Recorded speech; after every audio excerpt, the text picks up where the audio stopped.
Manchester City only depends on a simple victory to become four-time English champions, for titles in a row. Let's talk about it. I'm making this video right after Manchester City's 2-0 victory over Tottenham, a delayed game in the English Championship and a game that has a direct impact on the fight for the title at the top of the championship. I'm leaving here the English Championship table that I found on the SofaScore website. So there's all this, a table of all the teams. It's easy for you to download and very good for you to use. At the moment, the table reads like this. There is one game left for City and Arsenal.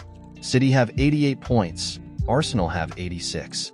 There is only one game left, meaning City will be English champions if they only win their last match at home. City's last match is against Aston Villa. Sorry, not Aston Villa, it's against West Ham. City host West Ham on Sunday. All games will be Sunday. So, City beating West Ham by any score is English champion. Arsenal plays against Everton, hosts Everton, and needs City not to win to be English champions. Arsenal had another fantastic championship. They led a good part of the championship, and that defeat to Aston Villa, 2-0 at home, ended up being very costly for Arsenal. Arsenal don't depend on themselves in the last round. So, last round, Manchester City hosts West Ham, Arsenal hosts Everton, and if City draws and Arsenal wins, Arsenal will be English champions on goal difference. Arsenal have one more goal difference than Manchester City. Manchester City has a balance of 60 and Arsenal has a balance of 61, meaning City needs to win the game to be English champions. Any other result takes away the title from City if Arsenal beat Everton. After the game, I did this research and used SofaScore. I found the list of duels between City and West Ham there, and the last time City hosted West Ham and didn't win the game was on September 15, 2015. In other words, it's been a long time. The last time City hosted West Ham and didn't win, West Ham won 2-1. Since then, there have been 9 games at the Etihad Stadium with 9 wins for Manchester City. As I said there, halfway there, one hand on the cup for Manchester City, who after that moment of instability there at the beginning of December, with De Bruyne injured, with Haaland injured, have an absurd unbeaten run. 22 matches without losing in the Premier League.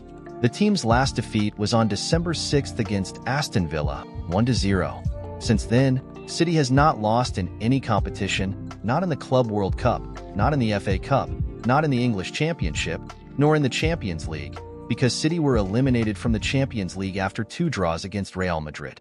When needed, the team stretched the ropes, accelerated, even winning this game against Tottenham that I talked about in yesterday's video. It's a historic victory for City. City had never managed to beat Tottenham at Tottenham's home, at Tottenham's new stadium, the Tottenham Hotspur Stadium. I had never managed to win there in the English Championship.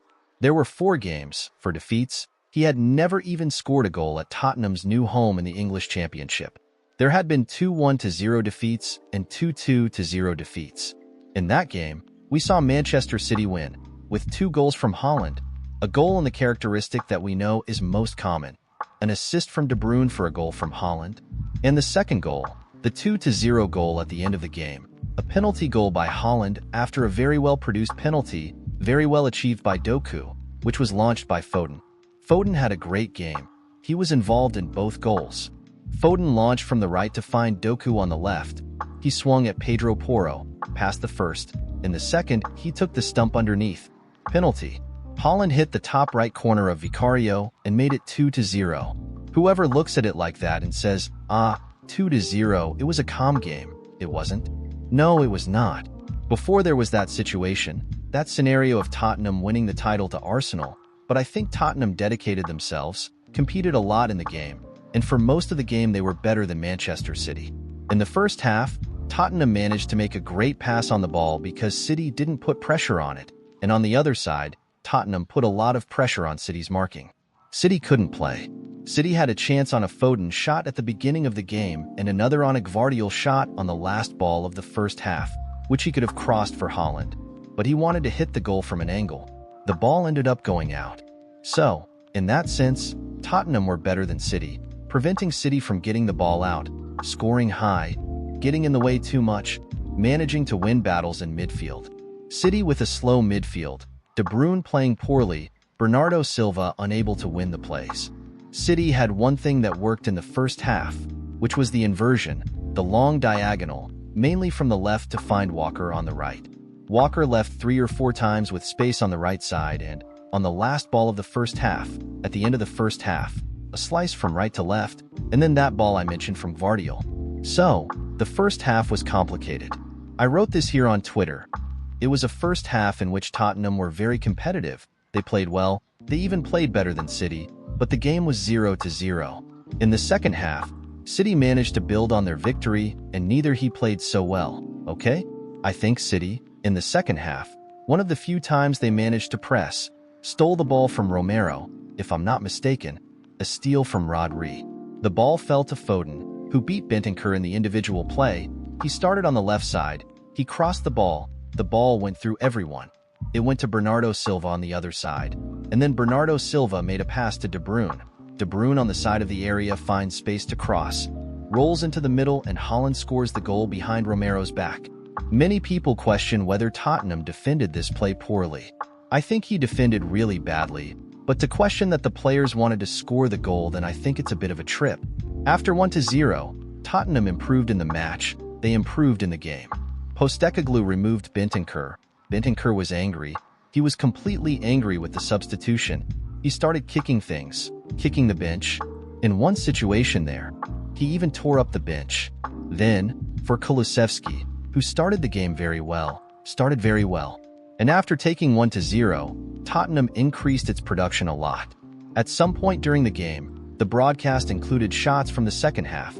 6 shots for Tottenham, only 2 for Manchester City. Then there's a clash between Romero and Ederson. Romero dives to catch a ball. He hits Ederson's head with his thigh.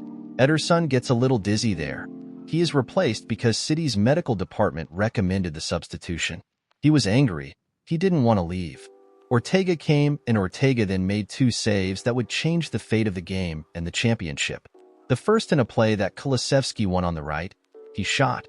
Ortega blocked it, and the ball got stuck in his leg, which is the photo on the screen. Soon after, with 8 minutes left to go, if I'm not mistaken, a tag from Akanji.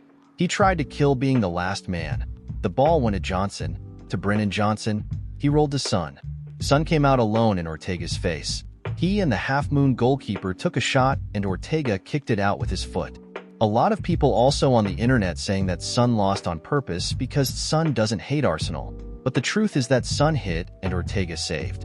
When Akanji makes a mistake, Guardiola throws himself on the ground, just like in this photo. Then he got up when he saw that Ortega saved. And then the game got completely weird.